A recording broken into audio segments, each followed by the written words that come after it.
Erreurs fatales des débutants en immobilier et comment les éviter. Vous voulez réussir votre premier investissement immobilier? C'est très bien. Mais avant de vous lancer, laissez-moi vous faire gagner plusieurs milliers d'euros. Je vais vous montrer simplement ce qu'il ne faut surtout ne pas faire. Je vais vous montrer le top 5 des erreurs fatales que je vois encore trop souvent chez les débutants. Ces erreurs vont plomber leur projet dès le départ ou les transformer en cauchemar pendant des années. Je suis Julien Maningo, investisseur immobilier depuis plus de 15 ans, marchand de biens, directeur d'une agence immobilière et de plusieurs entreprises du bâtiment. Également fondateur de l'école des Investpreneurs. Je ne fais pas tout ça tout seul, j'ai plein d'associés, ça marche relativement bien et on fait tout ça pour vous servir au mieux et vous apprendre à investir dans l'immobilier de manière intelligente. Allez, c'est parti avec l'erreur numéro 1 et celle qui fait énormément de dégâts, c'est simplement d'acheter sans étude de marché.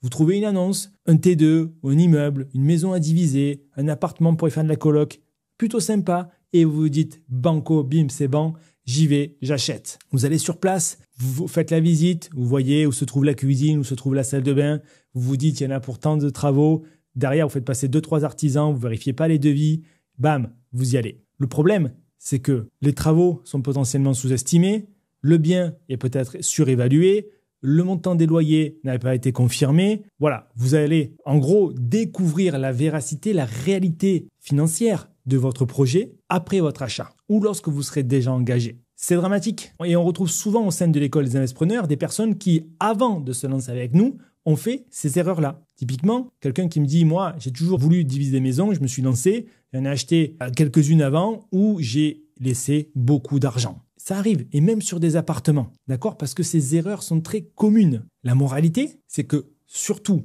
avant de vous lancer, vous devez maîtriser vos chiffres pour l'étude de marché, c'est-à-dire quelle est la demande, quel type de logement va être recherché, à combien ça va se louer, mais aussi par rapport au prix du mètre carré auquel vous devez acheter pour être au-dessous du prix du marché et donc revendre facilement. Également, les travaux, vous devez les maîtriser et savoir combien ça va vous coûter et être sûr de ne rien oublier pour maîtriser la totalité de votre business case. Les travaux, c'est en réalité une erreur à part entière parce que non seulement il faut être bien capable de les estimer, mais ça, on va les mettre dans l'erreur numéro 1, mais par contre, il va surtout falloir bien capable de les suivre, travailler avec les bonnes personnes, d'accord? Et ça, c'est là aussi crucial parce que sinon, votre planning peut être fortement retardé ou ça peut vous coûter bien plus cher que ce que vous l'avez pensé. Ça va dégrader votre rentabilité, comme on l'a vu premièrement, mais surtout, pour conséquence, ça va vous obliger à piocher dans votre épargne ou à trouver d'autres solutions de financement, d'autres prescripteurs,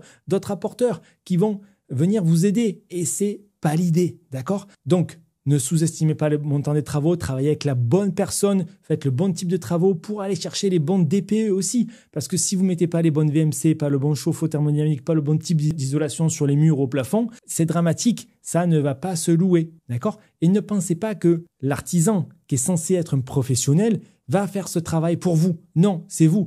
En tant que responsable, vous aurez la maîtrise de l'ouvrage. Lui, ça va être quelque part le maître d'œuvre, il va coordonner tout ça. Mais le responsable qui avait la maîtrise de l'ouvrage, c'est vous. D'accord? Donc, vous devez dire votre cahier des charges au maître d'œuvre, l'artisan. Donc ça, c'est très important de bien le comprendre. Première erreur liée aux travaux, attention au moment des devis. Deuxième erreur, avec les travaux, durant la phase de travaux, vous devez le suivre à la culotte, l'artisan ou le maître d'œuvre, par rapport à un cahier des charges très spécifiquement détaillé. C'est ce cahier des charges sera utilisé pour la livraison et la réception du chantier X mois plus tard. Petite recommandation, faites toujours passer plusieurs artisans pour être certain de ne rien oublier et ne travaillez pas avec le moins cher. Prévoyez toujours 10 à 20% de marge de sécurité. Surtout, ne faites pas vous-même. Si vous pensez revendre un jour, vous n'avez pas les assurances obligatoires. Ok? Je parle surtout d'électricité, de plomberie. Si c'est faire son coup de peinture, ça peut passer. Un peu de démol aussi. Le reste, non. Troisième erreur, négliger la fiscalité. C'est souvent invisible au départ. Et puis l'effet qui se coule, il arrive quelques mois après, quelques années après. Ça peut vous coûter très cher. Vous vous lancez, ça a l'air rentable. En courte durée, vous faites du cash flow, sans les travaux. Mais attention, rapidement, le déficit lié aux frais d'agence, aux frais de notaire, aux biens immobiliers ne vont plus suffire à vous créer ce déficit-là. Vous allez repasser en résultat comptable positif, donc assujetti à votre TMI, à la tranche marginale d'imposition, et à la CSG, 17,2%. Ou alors pire, vous n'avez pas anticipé le fait que vous allez devenir loueur meublé professionnel. Et si vous êtes loueur meublé professionnel sans déficit, pareil, ça fait très mal. La location nue, vous savez que c'est possible, mais pas intéressant en nom propre. Ça peut l'être si vous êtes en société civile immobilière. Donc, maîtrisez la fiscalité. Comprenez pendant combien d'années vous ne paierez pas d'impôts. Et n'oubliez pas les taxes, la taxe foncière, la CFE, la taxe d'aménagement, parce que ça vient encore dégréver votre cash flow. Apprendre à structurer un projet fiscalement, c'est le levier numéro 1 pour augmenter et surtout maîtriser, contrôler votre cash flow. D'ailleurs, il n'y a pas que le cash flow, il y a aussi l'imposition nette à la sortie après la revente qu'il faut considérer aujourd'hui. 4e erreur, acheter avec le cœur. Malheureusement, c'est classique, c'est du vu et du revu. Et si vous voulez gagner de l'argent, c'est pas votre cœur qui doit parler, c'est votre tête, les chiffres, les maths, d'accord? Donc, quand vous visitez, il n'y a pas d'effet waouh. D'ailleurs, vous voulez visiter des biens pourris, pas des biens déjà rénovés ou pseudoment moyennement rénovés. Ceux-là, c'est les pires.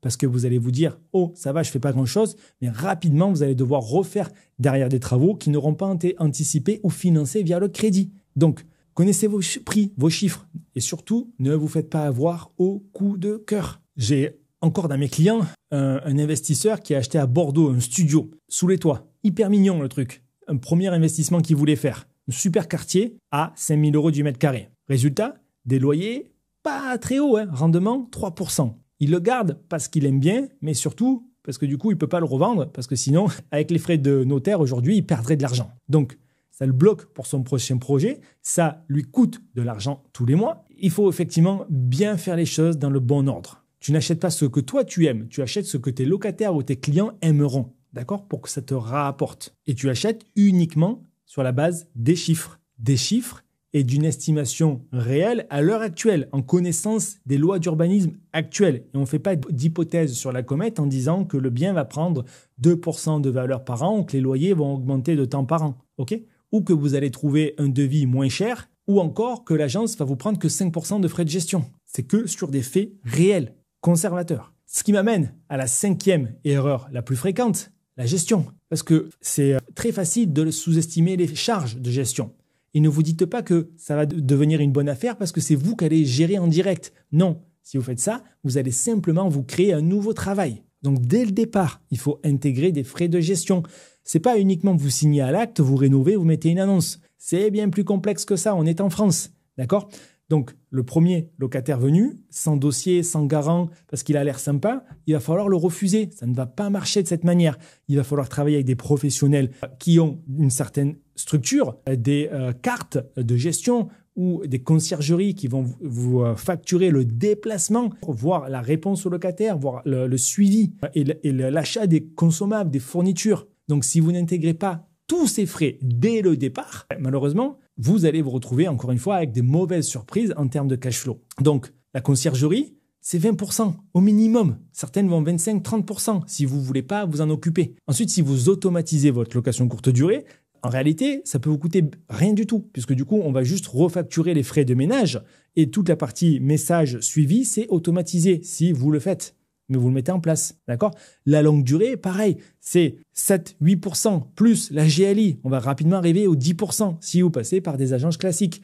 Mais vous pouvez passer par des agences en ligne, d'accord, qui, elles, auront un représentant sur place. Il n'y aura pas de bureau dans la ville. Ça marche aussi. Mais en tout cas, ne négligez pas ces frais. Sans oublier les frais de location, d'accord, pour vos locations longue durée. Et là, on est plus ou moins à 10 € du mètre carré à la charge du propriétaire bailleur. Mon conseil, passez par des agences professionnelles ou des conciergeries, mais vérifiez la qualité des clients et des dossiers et des locataires que vous allez faire rentrer.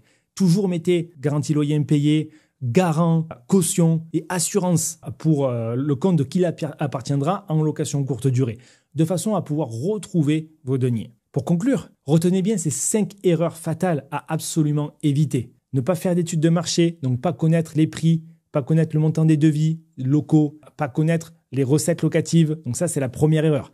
Deuxième erreur, mal suivre les travaux, travailler avec les mauvaises personnes. Troisième erreur, négliger la fiscalité. Quatrième erreur, le coup de cœur, grosse erreur. Cinquième erreur, mal anticiper la gestion. D'accord? Si vous évitez ces 5 pièges, 80% des chances de réussir seront déjà de votre côté.